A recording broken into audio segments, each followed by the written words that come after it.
Hi everyone and welcome to the Self-Publishing Roundtable. I am your host today, not Wade, Erica Conroy.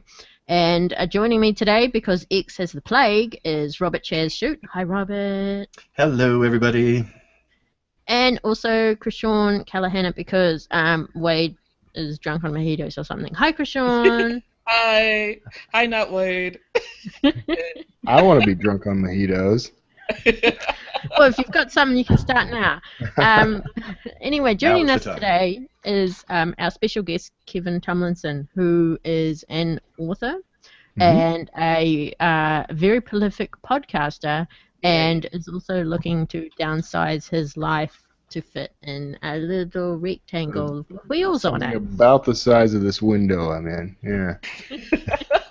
So, hi Kevin, thank you for being on the show. Thanks for having me on. I appreciate it.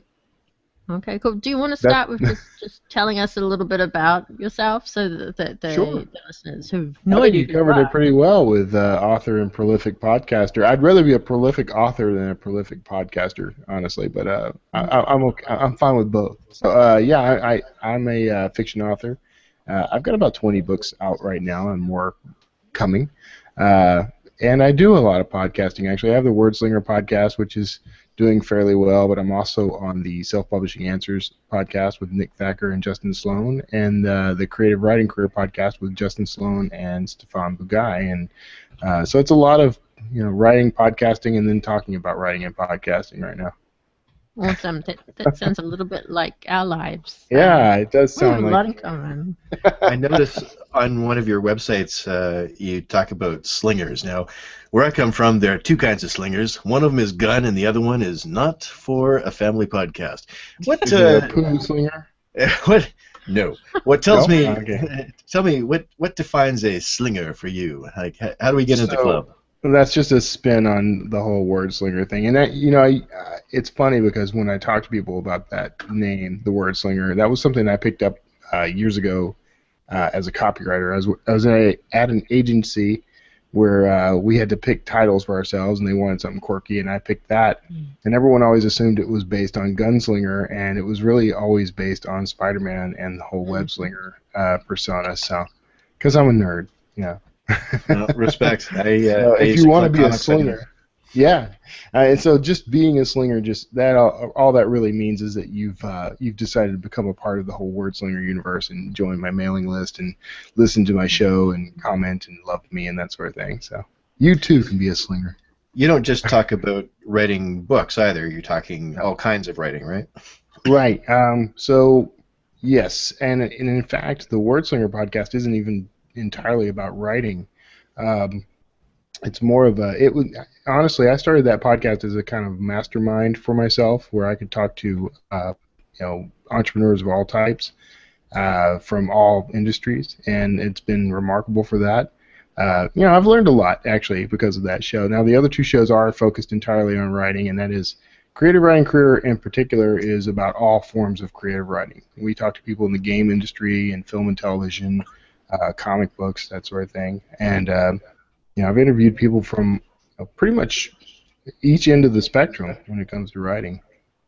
So that's interesting. What from the people you've talked to, do you think game writing or comics are harder to break into? Okay, harder to break into is an interesting question because they're both very difficult. And it's both very location dependent, I've discovered. But I think game writing you can probably get in much easier than comic book writing. If you want to write for one of the big companies, if you want to write for Marvel or DC, for example, it's very difficult to get in. I mean, they don't just. It seems like something changed along the way, and they used to allow a lot of spec writing back in the day, but that doesn't seem to be the case anymore. So, game writing you can practically just start doing right now if you really want to. It's just whether or not you get paid for it. Do a lot of people, instead of going, is there a mirror to the self-publishing industry with comics and gaming where people just start up their own companies and say, I'll pay zillions of dollars for all those graphics and do it myself, goddammit? There are people who do that. Are they all independently wealthy? No, they all know how to use Kickstarter. So yeah, basically you can start an indie career doing practically anything you want these days if you're industrious enough, and Kickstarter certainly helped a lot with that, and the other crowdfunding websites out there. But really, a lot of people are kind of entering the game writing market by going on to, and I don't remember all the sites, unfortunately, and maybe I'll come up with a list at some point, but there are a lot of sites out there where you can actually go and download free software that will let you create your own games. They don't always have to be like, Call of Duty type games. Sometimes it's like the old text-based games like Zork, and if you ever played games like that, and some of them had like the little still graphic, there's a lot of engines out there that let you generate those. So if you're interested in writing for games, there's a way in that a lot of money, so you can always give it a shot. Right. I'm not That's a really game cool. writer, so I can't really speak for that. I mean, other than I've talked to maybe half a dozen game writers in the past couple of weeks alone, but that is a way to start if you're interested in that as a career. Right. That's really cool. Living here in Austin, there's a very big video game community.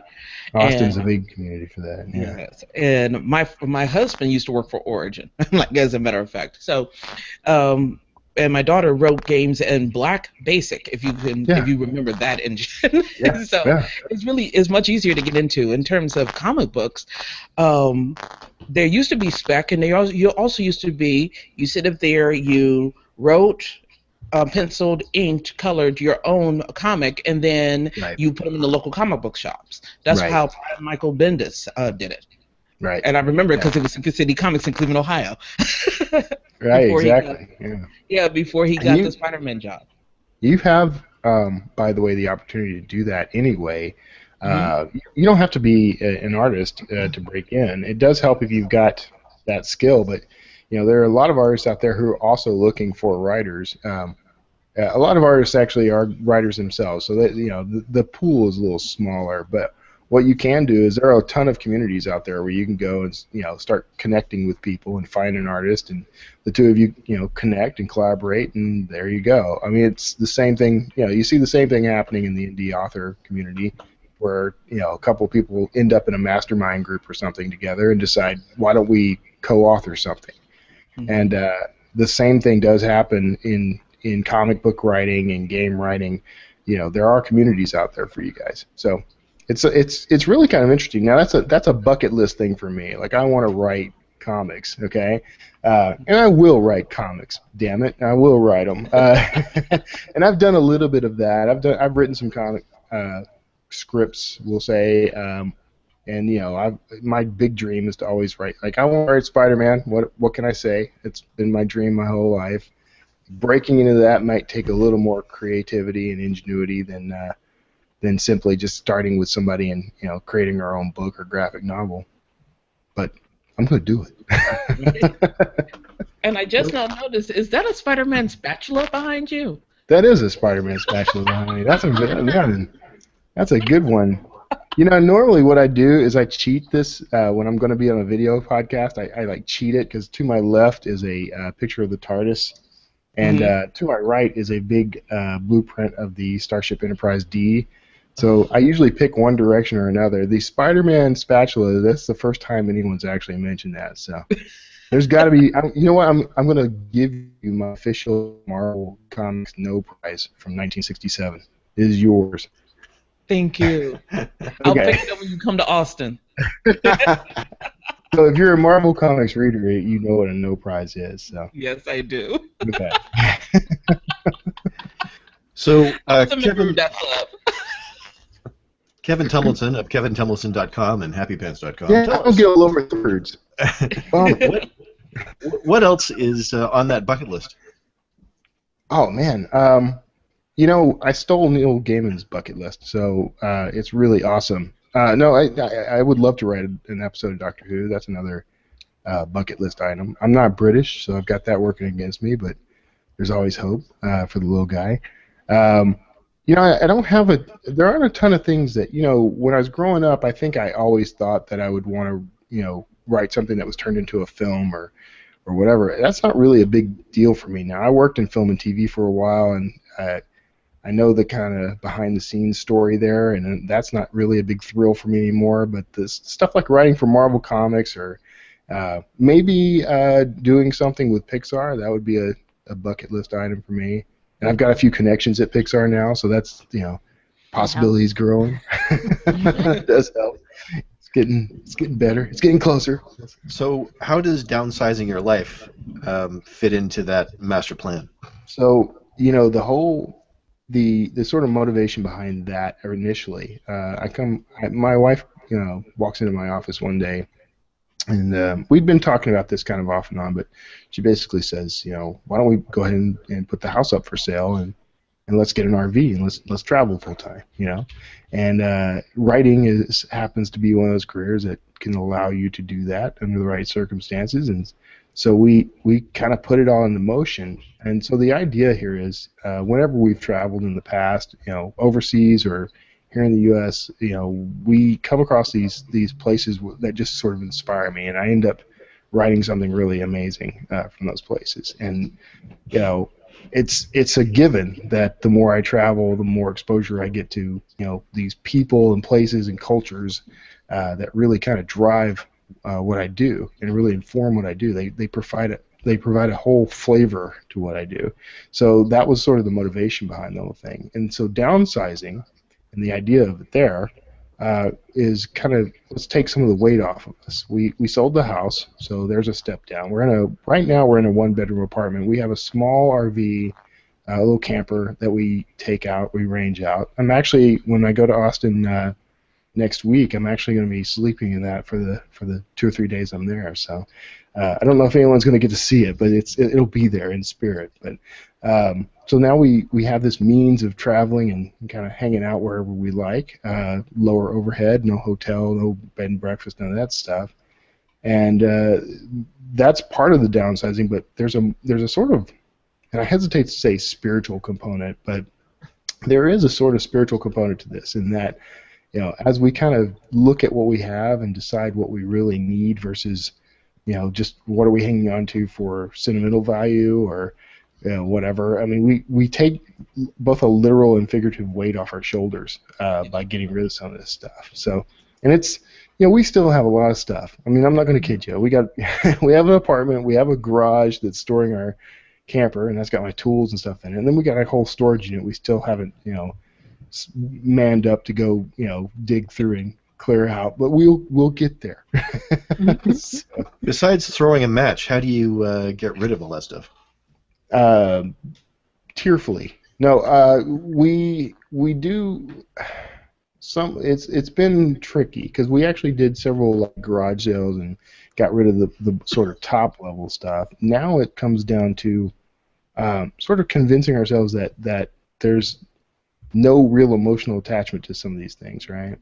I've talked about this before, but one of the tricks, I guess, is because I have such a hesitation. I'm a very nostalgic guy, a very sentimental guy. I tend to hold on to everything. And one of the things that does work is for me to find a way to repurpose something and maybe give it to someone else who can give it the same kind of, I don't know, love and attention that I would have given it.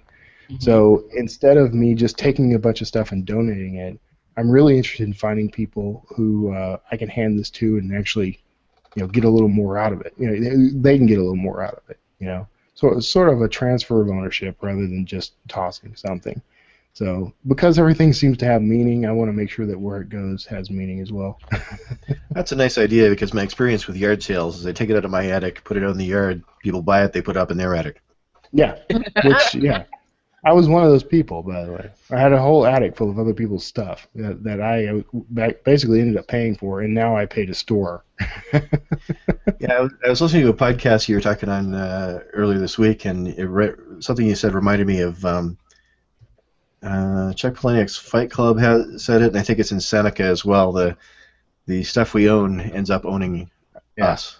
Yeah, that comes actually from a letter from Seneca, and it's very true, actually. I mean, if you think about it, like, we have, just let's call out the storage unit, right?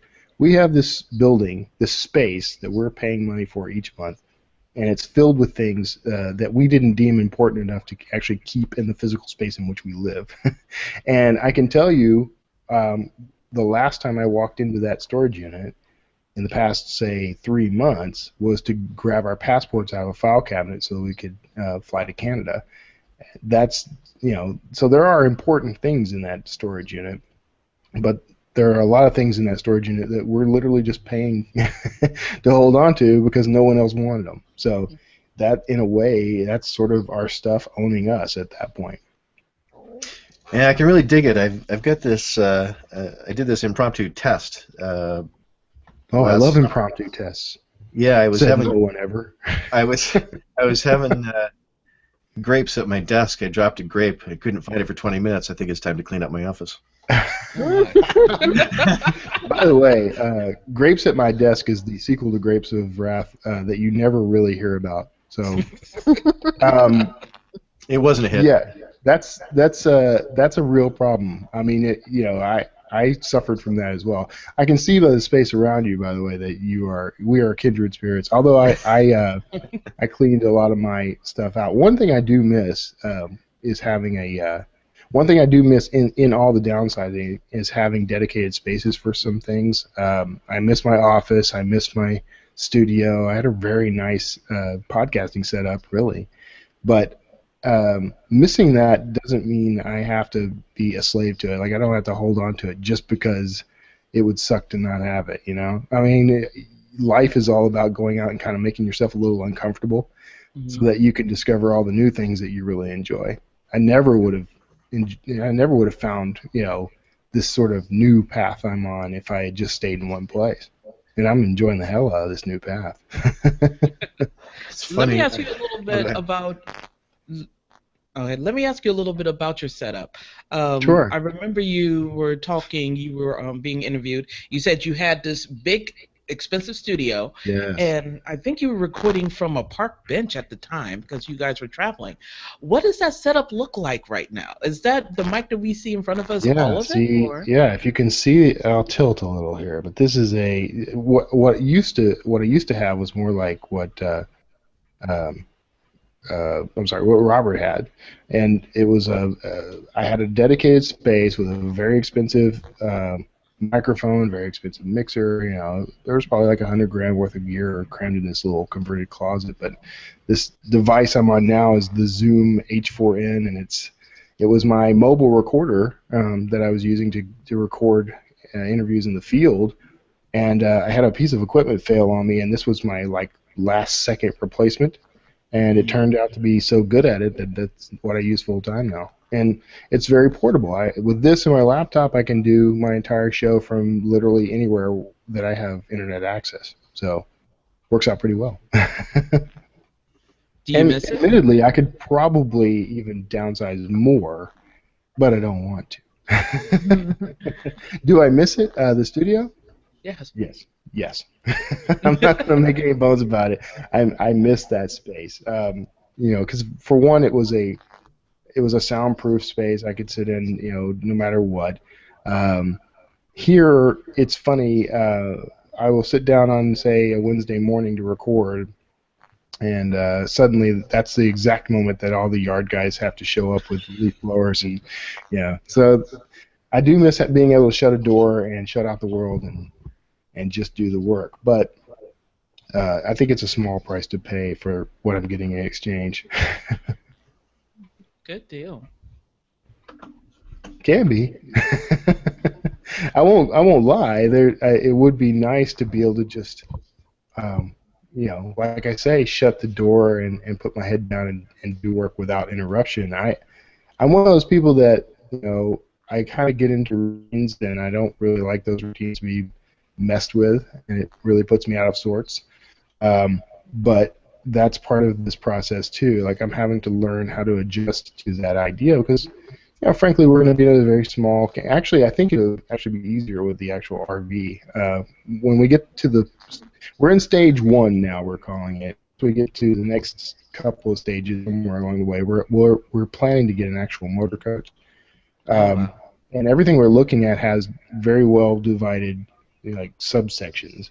So I actually should be able to kind of cloister myself off and produce a podcast or write or whatever I need to without being in anyone's way or without everything being disrupted on my end. It's odd because this apartment's actually much bigger than that motor coach, and we still sometimes stumble over each other, but just because there's no way to segment off the space, not quite as easily. It's not so bad though. It's kind of like living in a ship, right? Everything has to go be in one place and go back to that place when you're done. Right. I tell you this though, it's really helped me kind of fine-tune anything that I write about, say, being in a spacecraft or a submarine or something like that. Like I've got that whole lifestyle down. Writing from actual experience. Yes, you're right. What you know.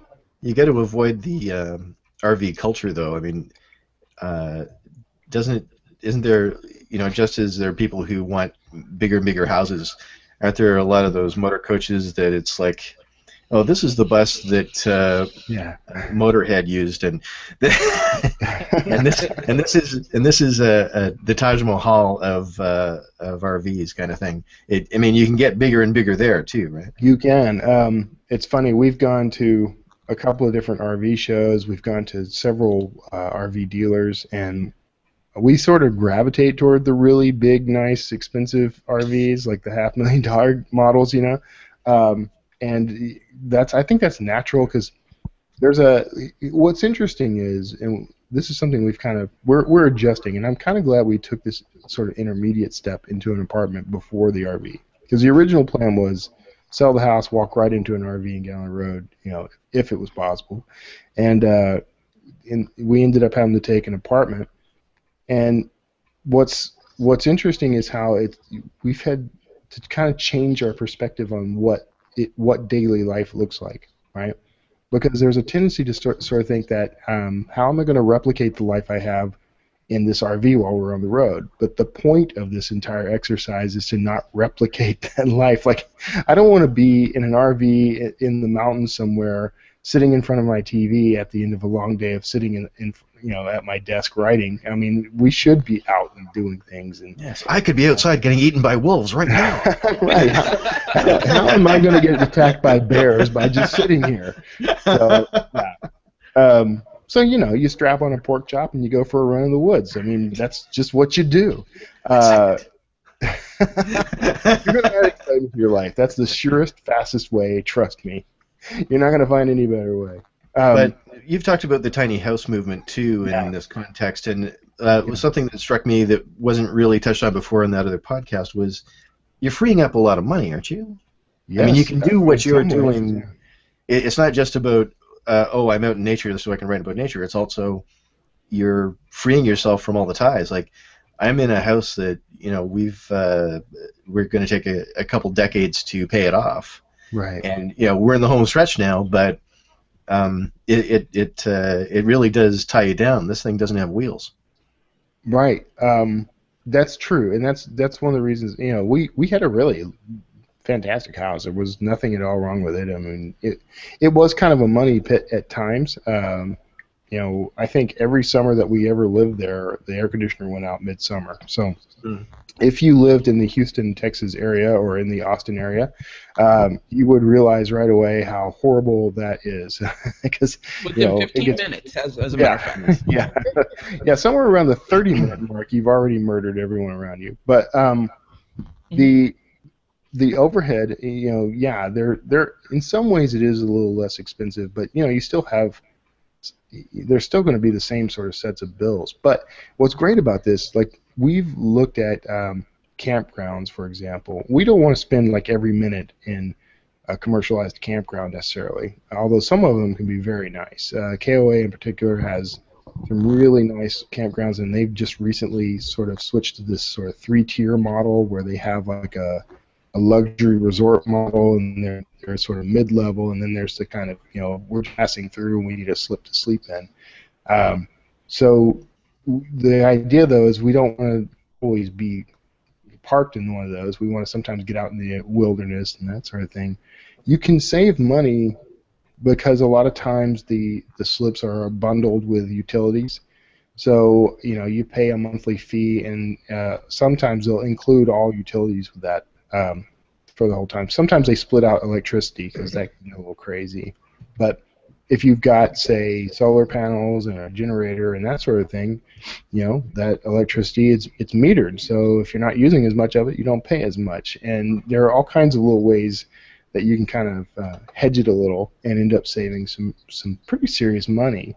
I don't think that that's really that. I don't think that should be your goal necessarily, because it's not. If you're living full time on the road, there are going to be expenses. If we get this motor coach, we're going to probably have a note to pay, just like we would a mortgage or rent. There's going to be rent on the slip that we stay in at any given time. We have to buy fuel. We have to have insurance. We have to have medical insurance. There's still some of the same bills we have now. And if we happen to carry over, like I've got student loans, I'm going to carry that over. I still got to pay that. So if your goal is, I want to live cheap, that's not necessarily a win for you. But I can say you're probably going to save some of your overhead.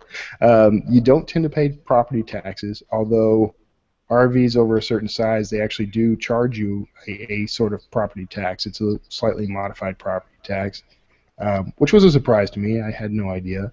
But I don't know what the square footage needs to be. I think it's like over, say, 500 square feet, they charge some kind of weird property tax. But that's livable. I mean, considering you are actually driving your home. The primary saving is probably that you don't have a big house that you're filling up with crap. I will say that. And you also, what you gain in experience alone, I think, is worth it, even if you come out even.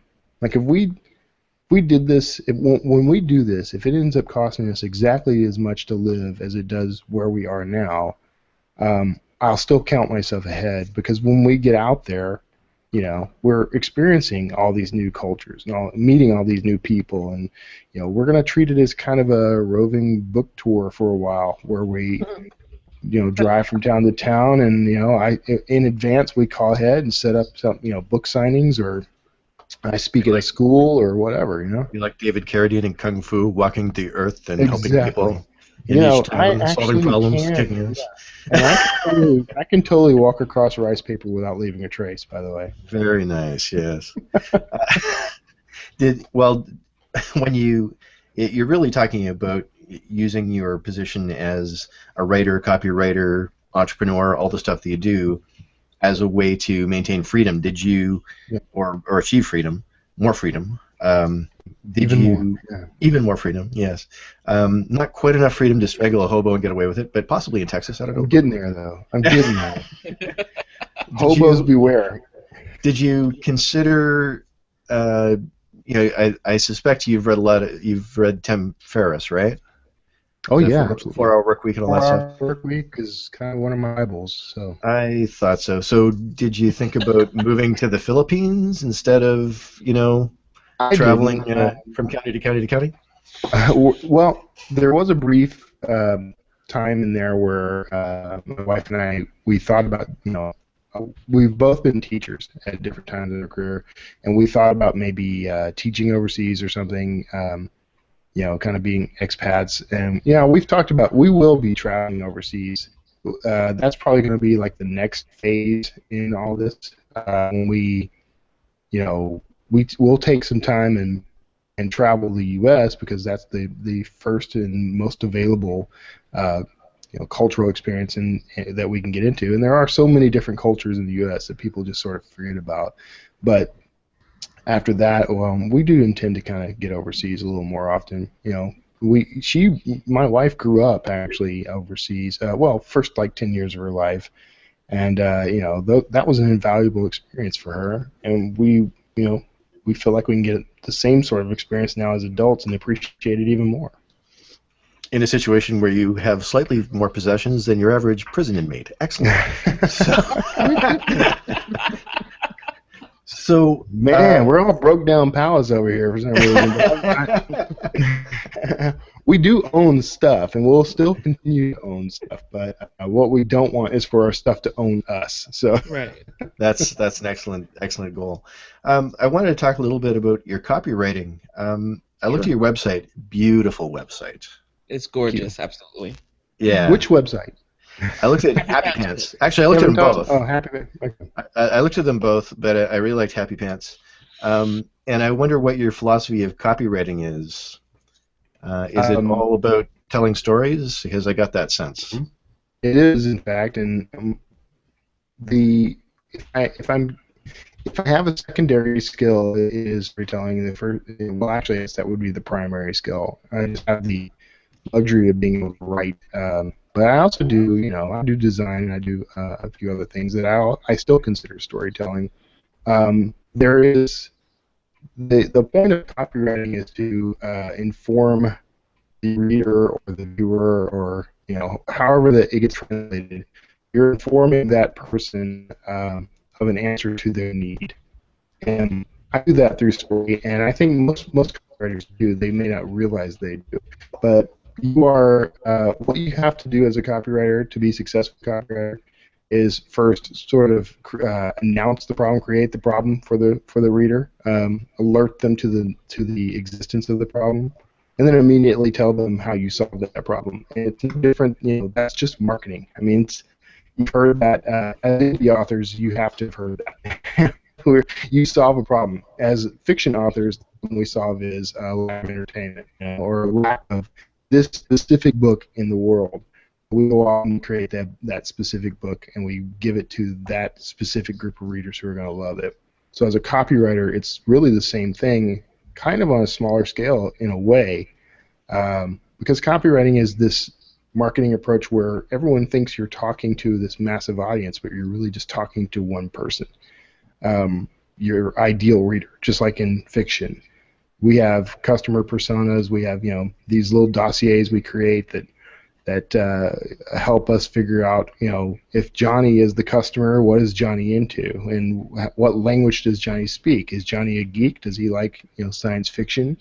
And so if that's the case, is this software that we sell, this database software that we sell, is that going to reach him with a sci-fi message, or do we have to try a different approach? So it sounds overly complicated, but in the end, it's the exact same thing we do as fiction writers. We're writing to an ideal reader, and we want to tell a story, and the story is generally we know what your pain is, and we know how to answer, we know how to fix it in general.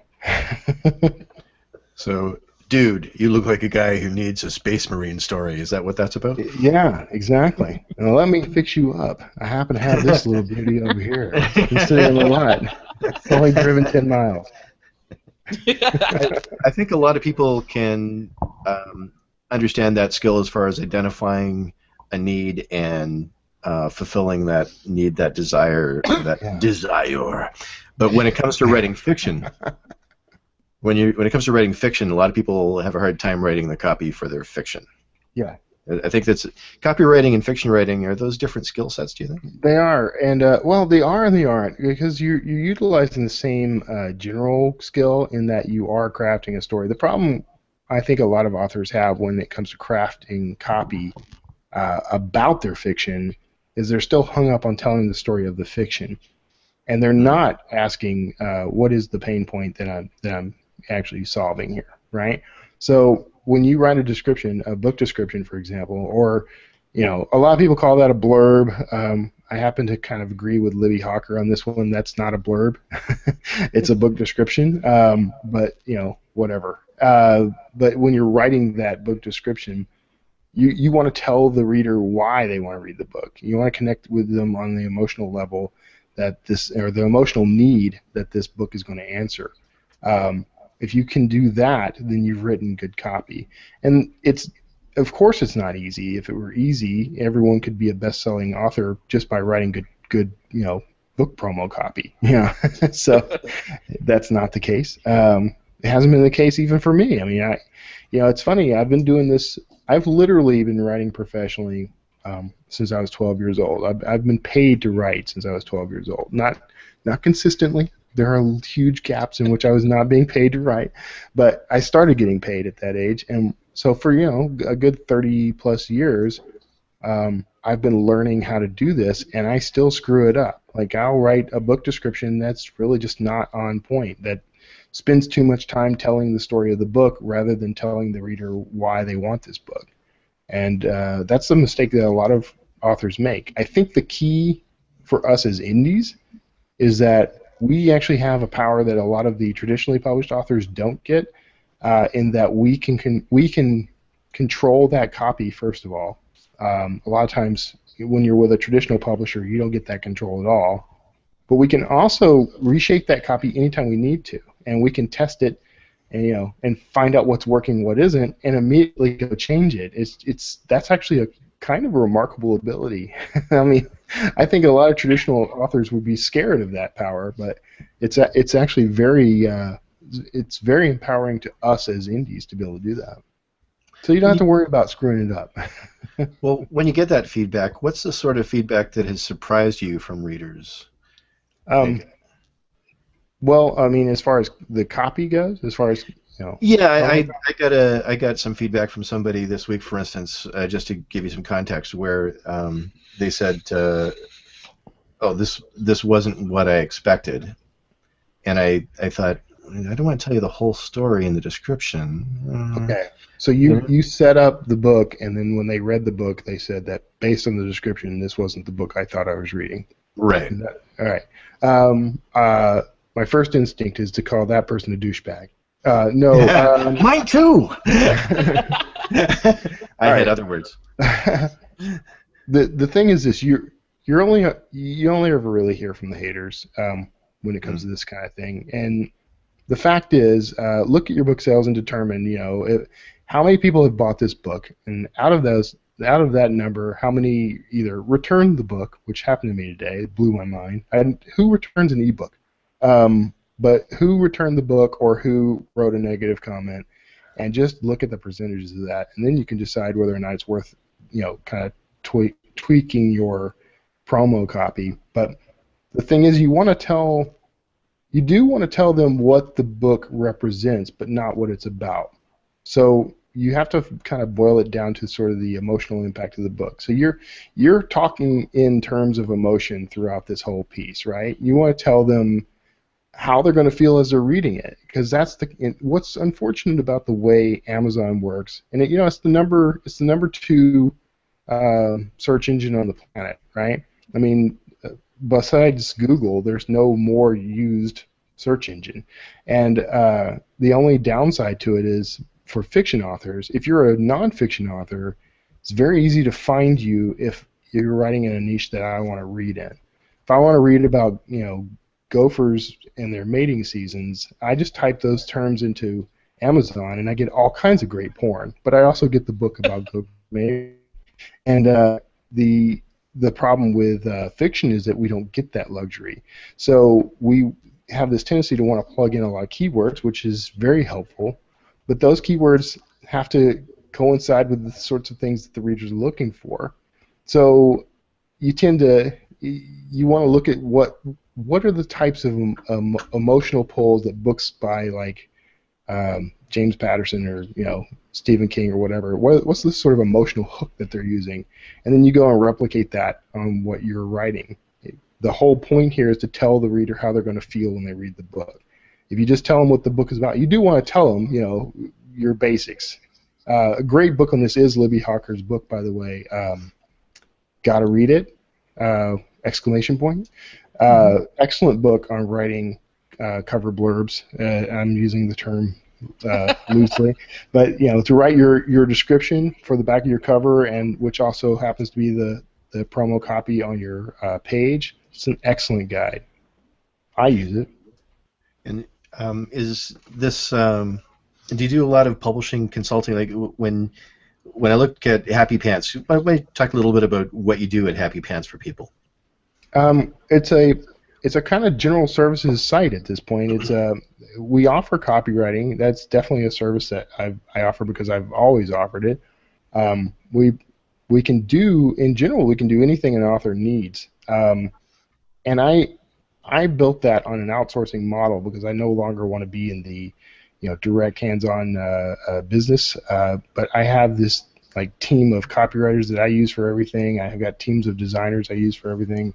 So everything from copywriting to layout to cover design, we've pretty much got it. You can do translation there. They got a wonderful. She's an amazing translator. She's got an entire business built around that. And you kind of get with her. You kind of get a little bit of editing thrown in for free. I'm just going to announce that here, but that's pretty much what Happy Pants is all about. Now, ostensibly, it's my publishing name. Happy Pants Books is what I publish under, and I have actually published other authors under that as well. But I'm going to reboot that because I've got some ideas on how to make that a much better process for everyone. So right now, I'm the only official author on that brand until I decide to reboot. We also do ghostwriting, and I've done a few of those myself, but we've had a half a dozen authors who eagerly want to do ghostwriting because I don't know what it is that's really attractive about that for some writers, but some writers just go crazy about the idea. Like they don't necessarily need their name on it. They just want someone to pay them to write their book. So I'm happy to facilitate that. How do you find those people? Well, I mean, I'm connected to a few thousand indie authors. It's actually not hard. I basically just say, hey, who's looking to do some ghostwriting? And I generally work with people that I know are capable and who have done it. It's particularly easy when you've got someone who's put out some books that are doing, fairly well, but just want a little bit of extra cash or it's work. I mean, it's for hire work, just like copywriting. That's how I treat all these things, by the way. Like, I've been a freelance copywriter most of my career, and ghostwriting or layout or cover design, any of those things, they're really all the same creature when it comes down to it. And because I've been doing this for so long, I just know a ton of people who do this stuff. So it was kind of a natural fit for me to create the agency. And I was very hands-on. I was a creative director for a few years there, and I was very hands-on when I started this and discovered that it was almost better if I kind of just made the connections and then quietly stepped back and went back to writing my books because ultimately that's what I am is the writer. So yeah, sorry, go ahead. Can we take a little bit of time I'm going to switch gears, Robert. So if you have another question on this, ask now because I'm about to talk about its fiction. No, go ahead. Let's talk about my fiction. All right. I know. No one ever talks about change. I know. Let's do it. I hope I have something to say. I have so many things to say about so many things. No one ever asked me about my fiction. So hopefully I can answer your question. All right, then. First of all, tell me about your genres, and tell me what. Go ahead. Tell me about your genres, and tell me why you haven't written a superhero novel, like pure guys in underoos type. Good question. Okay, so that's the standard deflection phrase is good question, right? Good question. Uh-huh. Think. Okay, so I technically, one of my books, I always kind of consider as at least being a hybrid superhero story. Really, everything you ever read from me, you could just picture everyone in underoos or whatever, and you pretty much got it. I mean, I think I am a comic book writer at heart, but Evergreen was kind of my stab at doing. I'm a big fan of this idea of the contemporary sci-fi, supernatural, paranormal. I love the idea of this sort of intrusion of the supernatural on the modern contemporary world. Mm-hmm. I've always loved books like Jumper and Kevin Hearn's Iron Druid Chronicles. Those books feature these amazing, larger-than-life characters in supernatural situations who also stop at Starbucks. So the Evergreen was kind of that book. You asked me two questions. I'm answering the second one first. Okay. I think I probably will write a superhero genre story. I think the reason I haven't so far is I don't yet see the right market for it for me. I know there is a market. I know there are people who love those stories. I've read several, but I think a lot of my superhero stories probably fall more in line with the kind of stuff that George R.R. Martin did with Wild Cards. Yes. That whole series. Yes, I remember that. So I will probably do one. I actually started a book several years ago called Max Cooper is So Super. and it was clearly meant to be a YA superhero title, I will probably finish that. I've gotten pretty far with it, so I may go back to it. I wasn't ready for that book yet when I wrote it. So you asked about genre, and I honestly wish I never had to answer this question because that's the reason why I'm asking it. I know, because it's so hard, right? The problem for me is there's not a specific genre I feel that fits what I do, so I end up having to lump myself into existing genres, and it's kind of like wearing someone else's underwear. Like, it'll probably cover your bits, but it may be a little uncomfortable and chafing. So I write largely science fiction and fantasy. I've got, well, basically right now I have a complete science fiction series, I have a fantasy series, and then I have a lot of these one-off books that will probably become series, like Evergreen.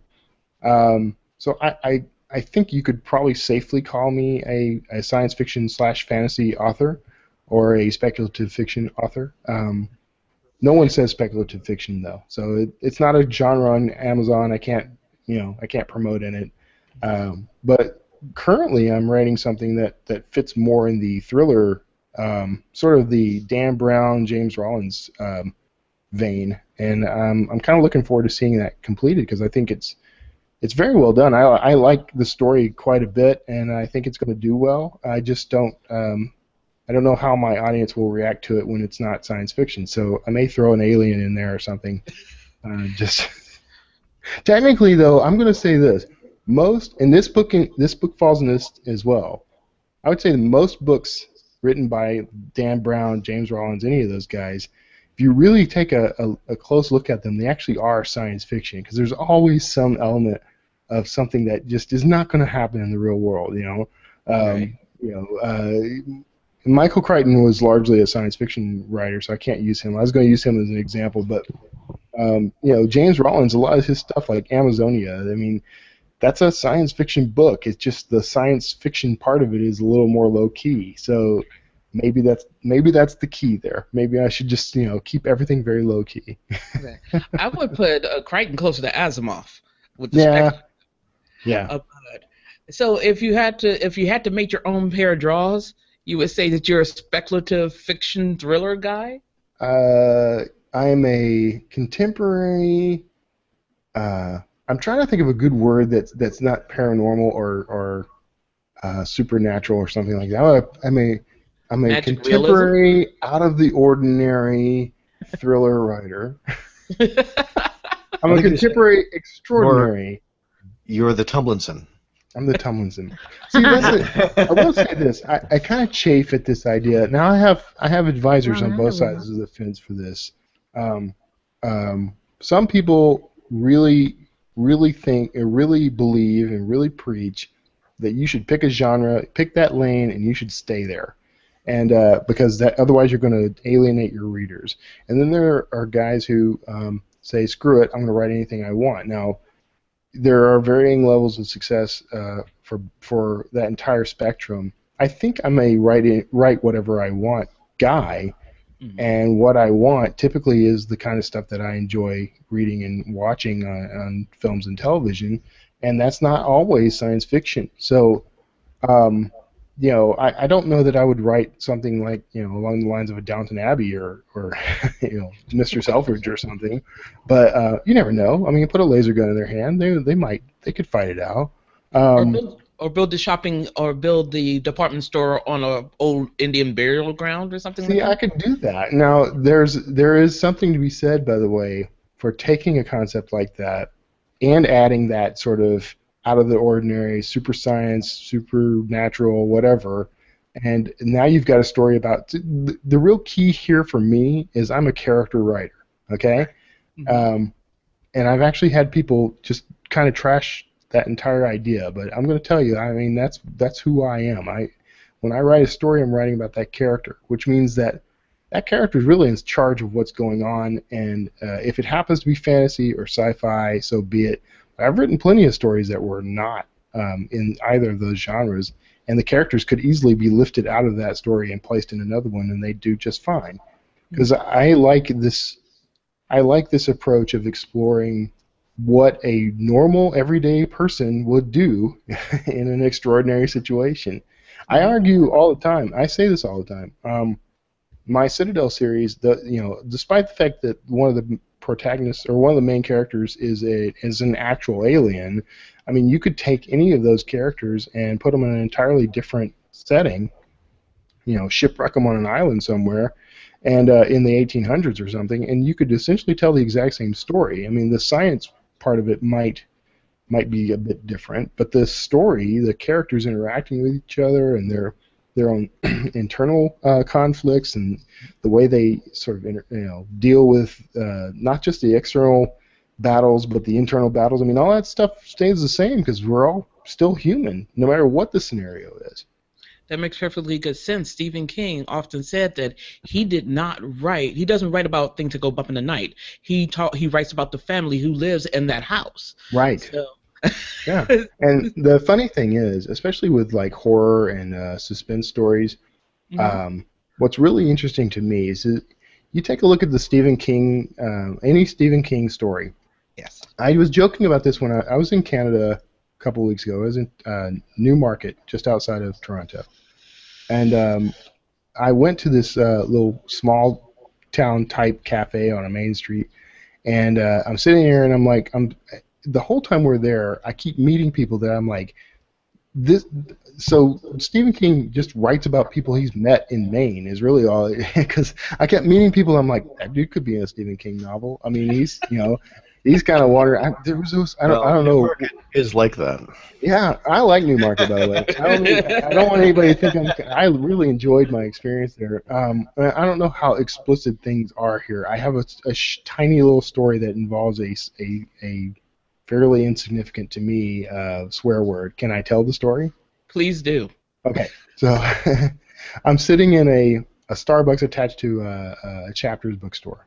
Mm-hmm. And this guy kind of struck up a conversation when I got there because he had been having trouble getting on the Wi-Fi, and I just popped right up. So he seemed like a nice enough guy. He looked like his head was kind of, maybe run through a thresher or something at some point, but he seemed normal enough.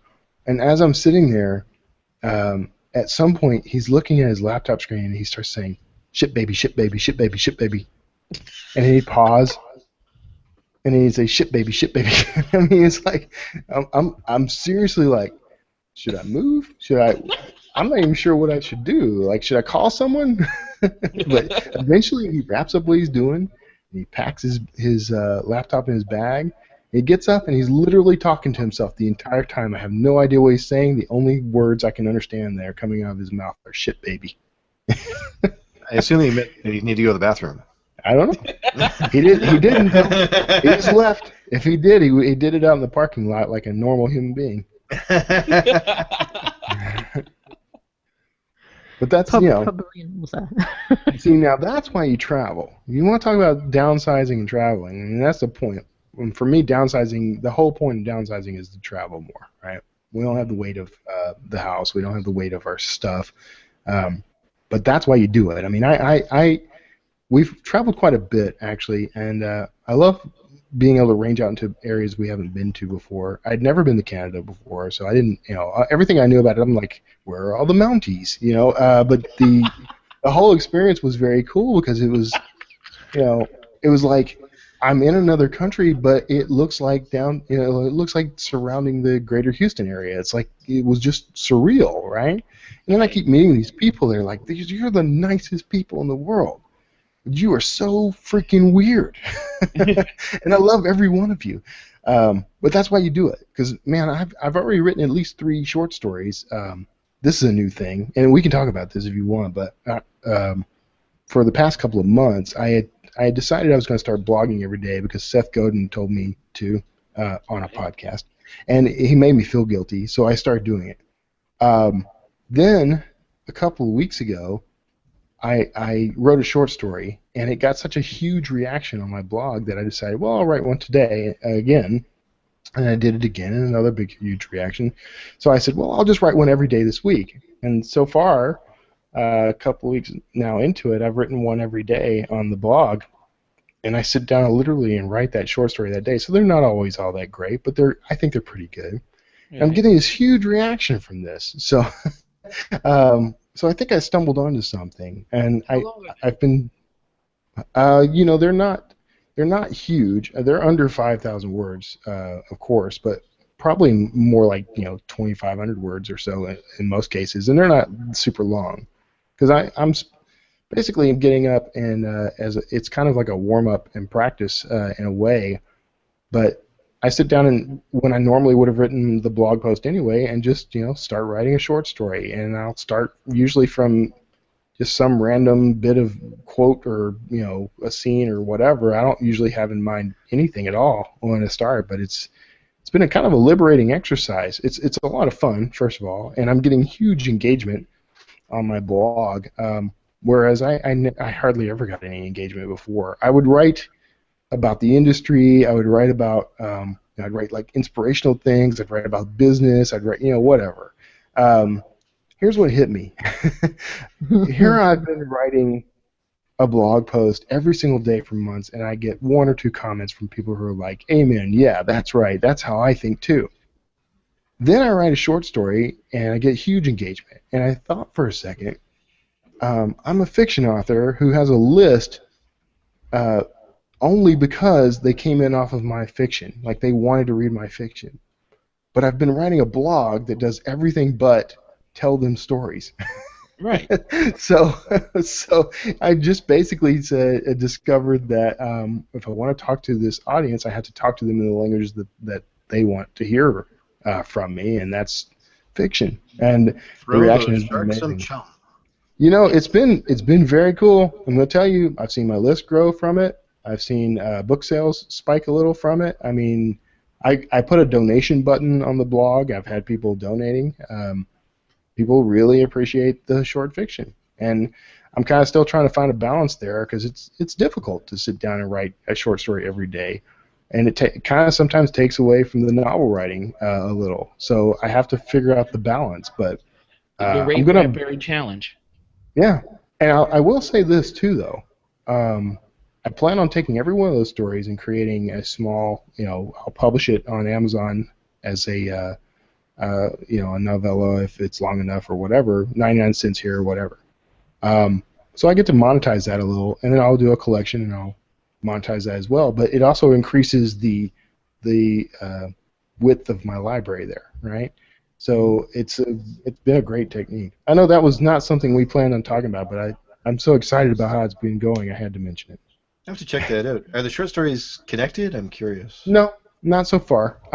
They're kind of a proving ground, and that's one of the things I'm enjoying about it. And some hit and some don't. And I do get people who email me, kind of like the guy, Douche Nozzle, who emailed you earlier, who are like, this wasn't my favorite. And God bless them. I mean, I'm glad that they're telling me it's not. I love the fact that they're even emailing me. But the overwhelming reaction has been very positive. Well, we've only got a couple minutes left, I guess, and I do want to give you a comment and a question. Comment is this. On your website, you have a author pick that I love.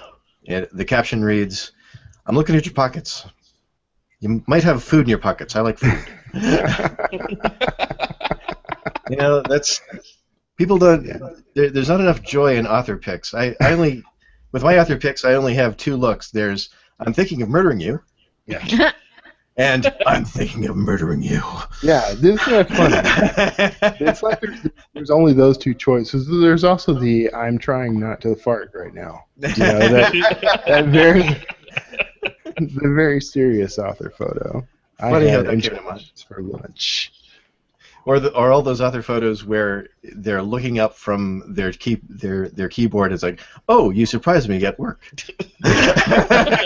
Yeah, exactly. What are you doing in here? I was just putting the finishing touches on this novel. I'm working. Yeah. Yeah. And finally, get into my house. My last question is, there's something that terrifies me, and that is this. We are all, each of us, going to be remembered probably for one thing. Gary Shandling just died. He's going to be remembered primarily for the Gary Shandling Show. Yeah. Dick Van Dyke is going to be remembered for that awful accent in Mary Poppins. in Mary Poppins. And Bjork is going to be remembered for wearing a swan dress, a dead swan. Mm-hmm. Yeah. What are you going to be remembered for? I can guarantee you, number one on that list is going to be the whole pants-free, pantsless thing that started as a one-off comment that I made, a one-off gag. I made a joke about what we say, don't we? I said, here's how this went, man. I literally said in a Facebook post that pantsless or pants is an inherently funny word. That's the joke in its entirety. And that has evolved to the point where it actually ended up becoming a part of my brand. So I will be forever remembered as the pantsless wonder, the pantsless word slinger, really. That'll be my legacy. And you have a title for your superhero book, Exactly. Pantsless Wonder. Pantsless Wonder. Actually, I think that's already a porn movie. And if I have to be honest, I don't mind that at all. Here's what's been wonderful. I'm serious about my business, right? I'm serious about what I'm doing. But what I love, Robert, is that you actually went and homed in on this one aspect of my, that profile picture, and it's very heartwarming to me because what I've always tried to do is I love people, right? I mean, even shit baby guy. I mean, I love everybody, right? And the thing is, I have this driving need to make people laugh. If I could choose what I want people to remember me by, it would be that. I mean, I would want people to remember me as the guy who wants to make you laugh and think and care. And my fiction isn't always funny, and it's not always serious either, but I infuse it with me, and I think it represents me very well. And I think that this idea of being that kind of lighthearted type of author that people can relate to and connect to is very appealing to me. That's what I want probably more than anything out of life. And if I have to be remembered as the pantsless word slinger or a pantsless Kevin Tumlinson or any of the above, I can take that and I can be proud of it because it does symbolize the kind of guy I want to be. Well, I totally feel you because I'm not wearing pants right now either. I'm not.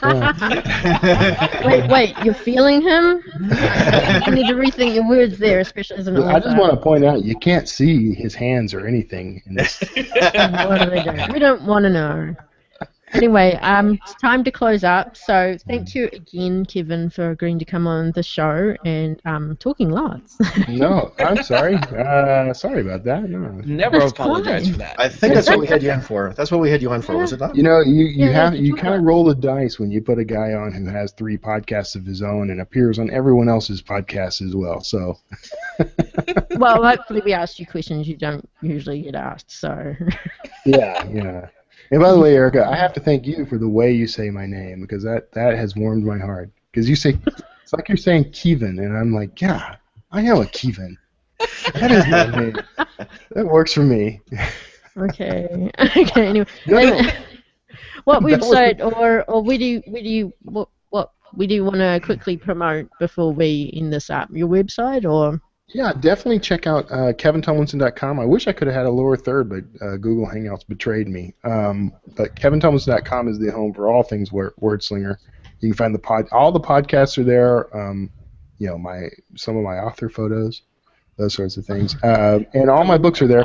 And right now, there's a couple of promotions going on. Kobo is actually promoting Evergreen and my book 30-Day Author in their I think they're calling it their super special.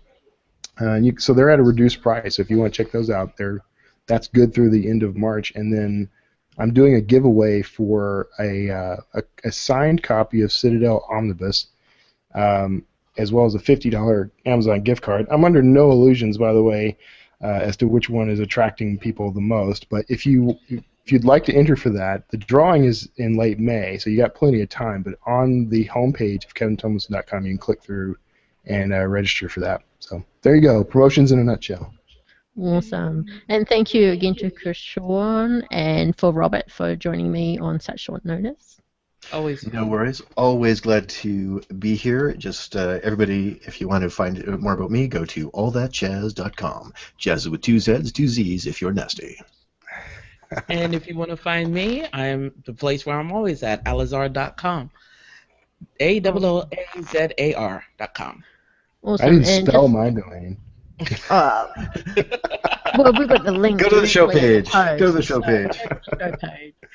Just quickly mentioning, you may have heard that we're going to be running a multi-author cross-promo giveaway soon. The information for that will be up later today, so keep an eye out on your email or wherever you follow us. For those who are listening, our website is selfpublishingroundtable.com. Thank you. Good night, Internet. Good Good night, you night. guys. Good night.